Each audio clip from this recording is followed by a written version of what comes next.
दिल्ली के जंतर मंतर का आंदोलन अब सियासी महासंग्राम में बदल गया है। मुद्दा क्या था, यह बहस अब पीछे छूटती नजर आ रही है, क्योंकि सबसे आगे है हिंसा, हंगामा और उसके बाद उठे गंभीर सवाल। आखिर प्रदर्शन में ऐसा क्या हुआ कि अब पूरा फोकस नेताओं की भूमिका पर आ गया? आखिर क्यों कुछ नेताओं की भूमिकाओं पर गंभीर सवाल उठने लगे और आरोपों की नई जंग शुरू हो गई? प्रदर्शन में हुए बवाल पर अब सबसे ज्यादा चर्चा नगीना सांसद चंद्रशेखर रावण को लेकर हो रही है। रावण पर आरोप लग रहे हैं कि भीम आर्मी के नेटवर्क के जरिए छात्रों के प्रदर्शन को इतना बड़ा बना दिया गया और भीड़ को संगठित किया गया, जिसके बाद हालात आउट ऑफ कंट्रोल हो गए। राजनीति में धारणा भी उतनी ही ताकतवर होती है जितनी सच्चाई। यही कारण है कि अब हर एक तरफ से यही सवाल गूंज रहा है कि इस आंदोलन को इतना बड़ा बनाने में केजरीवाल के साथ साथ नगीना सांसद चंद्रशेखर रावण की भी बड़ी भूमिका रही, क्योंकि एक तरफ मायावती हैं जो आंदोलन को लेकर बेहद परिपक्वता दिखा रही हैं, लेकिन दूसरी तरफ खुद को दलितों का मसीहा कहने वाले सांसद चंद्रशेखर रावण एक बार फिर विवादों में घिरते नजर आ रहे हैं। थर्ड आई देख रहे हैं आप, मैं हूं नवेंदु और आज के इस वीडियो में आपको बताऊंगा कैसे चंद्रशेखर रावण अब कॉकरोच के बीच फंसते जा रहे हैं और मायावती से उनकी तुलना फिर से होने लगी है और इसका इंपैक्ट आगामी यूपी चुनाव पर क्या होगा।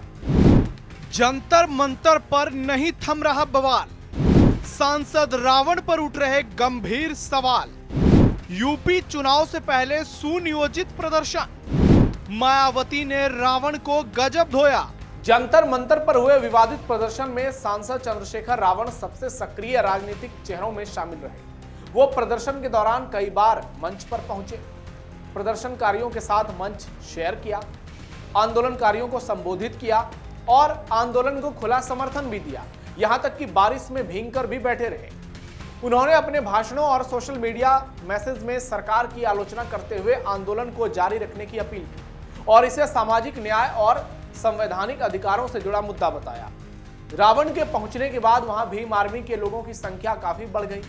विरोधियों ने आरोप लगाया कि संगठित तरीके से समर्थकों को जुटाकर आंदोलन का आकार बढ़ाया गया और इसे राजनीतिक शक्ति प्रदर्शन में बदलने की कोशिश की गई। इन आरोपों के आधार पर विपक्ष और सत्ता पक्ष के बीच बयानबाजी शुरू हो गई है, वार पलटवार हो रहा है और आरोप प्रत्यारोप का दौर अपने चरम पर पहुंच गया है। बयानबाजी इस तरह से शुरू हो रही है कि जिसमें 2027 के यूपी विधानसभा चुनाव को भी जोड़कर देखा जाने लगा है।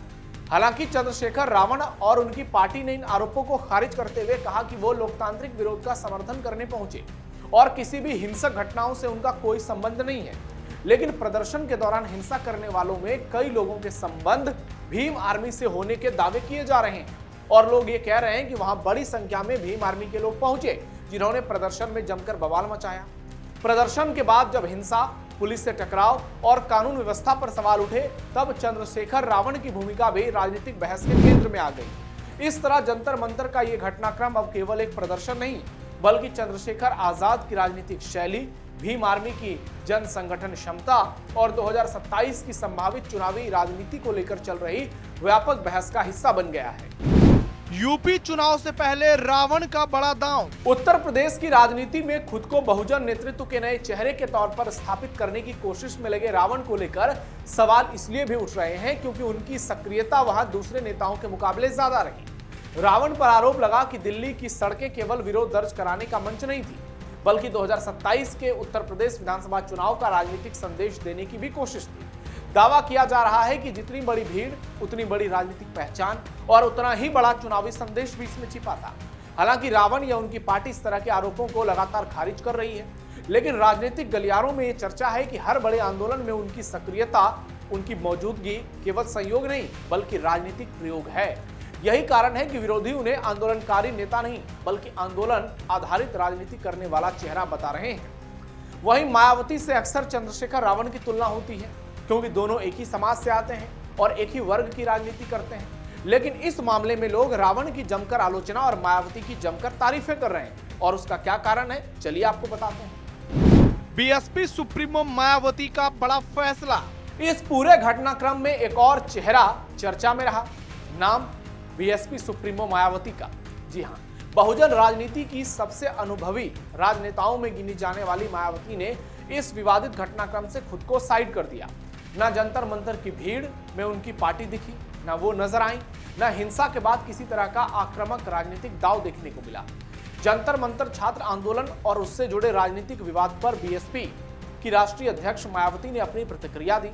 उन्होंने सोशल मीडिया प्लेटफॉर्म एक्स पर पोस्ट कर लिखा कि मेडिकल प्रवेश परीक्षा नीट समेत तमाम प्रतियोगी परीक्षाओं में पेपर लीक और अन्य अनियमितताओं से लाखों छात्र छात्राओं और उनके परिवारों का भविष्य प्रभावित हुआ है।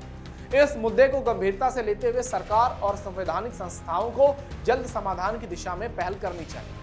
मायावती ने कहा कि जंतर मंतर पर कई दिनों से चल रही अनिश्चितकालीन छात्र आंदोलन अब सड़क से लेकर संसद तक चर्चा और टकराव का विषय बन गया है। उनके मुताबिक इस मुद्दे के राजनीतिकरण से स्थिति और ज्यादा जटिल हो गई है, जिससे दिल्ली के साथ साथ दूसरे प्रदेशों में भी जनजीवन प्रभावित हो रहा है। उन्होंने कहा कि देश हित में इस गतिरोध को जल्द समाप्त करना बेहद आवश्यक है। मायावती की अपील यही है कि ये आंदोलन खत्म हो।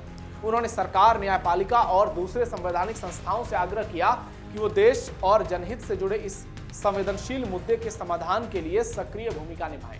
साथ ही उन्होंने आंदोलन को राजनीतिक दलों द्वारा अपने संकीर्ण स्वार्थ के लिए इस्तेमाल किए जाने पर भी आपत्ति जताई, यानी सीधे तौर पर केजरीवाल, अखिलेश, रावण, राहुल पर निशाना था।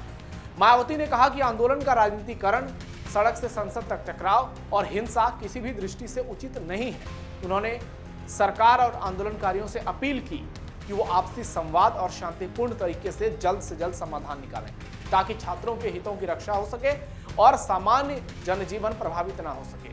अब लोग कह रहे हैं कि मायावती ने विवाद से दूरी बनाकर राजनीतिक परिपक्वता दिखाई। मायावती और रावण के बीच यही वैचारिक टकराव अब बहुजन राजनीति के भीतर भी नजर आने लगा है। सवाल उठ रहा है कि आने वाले समय में बहुजन समाज किस तरह के नेतृत्व को प्राथमिकता देगा। क्या एक बार फिर से मायावती की वापसी होगी, संगठन और संयम वाला मॉडल, या फिर चंद्रशेखर रावण के आक्रामक राजनीति की शैली आगे बढ़ेगी और बहुजन समाज इसे स्वीकार करेगा। हालांकि अभी भी सच्चाई यही है कि मायावती उत्तर प्रदेश की राजनीति में एक मजबूत स्तंभ है। 10-12% उनका अपना वोट बैंक है और 20% वोटरों को वो कभी भी प्रभावित कर सकती है, ऐसे दावे किए जाते हैं।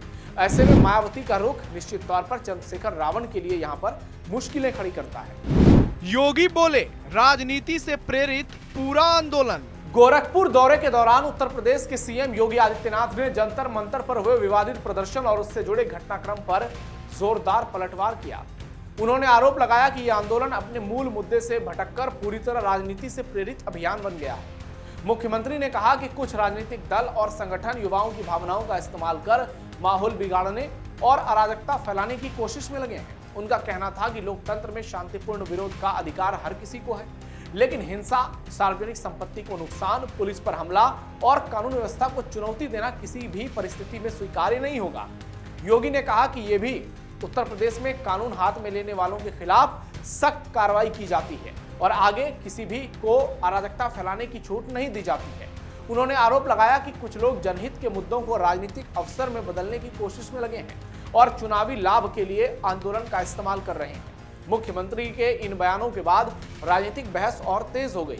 जहां बीजेपी ने उनके रुख का समर्थन किया, वहीं विपक्षी दलों ने इन आरोपों को राजनीतिक बयानबाजी बताते हुए खारिज किया।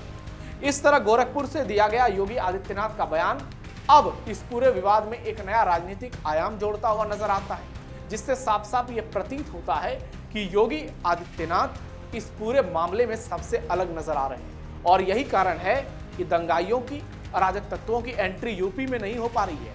योगी के डर से सब बिलबिलाए हुए हैं। कॉकरोच तिलचट्टों की भयंकर कुटाई, और इस वजह से आप देखिए पूरे उत्तर प्रदेश में सन्नाटा पसरा है।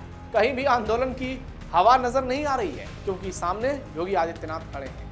कुल मिलाकर इस पूरे घटनाक्रम का एक ही निष्कर्ष निकलता है कि छात्रों के नाम पर जबरदस्त राजनीति हो रही है। सरकार पूरी कोशिश कर रही है संवाद के जरिए मुद्दे को सुलझाने के लिए। सोनम वांगचुक का अनशन भी खत्म हो चुका है, उन्होंने भी अपील कर दी है, लेकिन इसके बावजूद अब तक ये आंदोलन थमता हुआ नजर नहीं आ रहा है, क्योंकि अखिलेश, राहुल, चंद्रशेखर रावण जैसे नेता, केजरीवाल जैसे नेता लगातार इसको हवा दे रहे हैं और अपनी सियासत चमकाने की कोशिश में है, क्योंकि 2027 में उत्तर प्रदेश का चुनाव है और इसके जरिए वो चुनाव में योगी आदित्यनाथ पर हमले बोल सकें, मोदी पर हमले बोल सकें और अपना फायदा ढूंढ सके। हालांकि अब इसकी संभावना बहुत कम नजर आ रही है। आपकी क्या राय है? आपको क्या लगता है कि यह प्रदर्शन क्या उत्तर प्रदेश के चुनाव को असर करेगा? क्या योगी आदित्यनाथ के सामने रावण, अखिलेश और राहुल टिक पाएंगे? आपको क्या लगता है कमेंट में जरूर बताइएगा। हमारे वीडियो को लाइक शेयर कीजिए। फिलहाल के लिए था टाइम में इतना ही। धन्यवाद।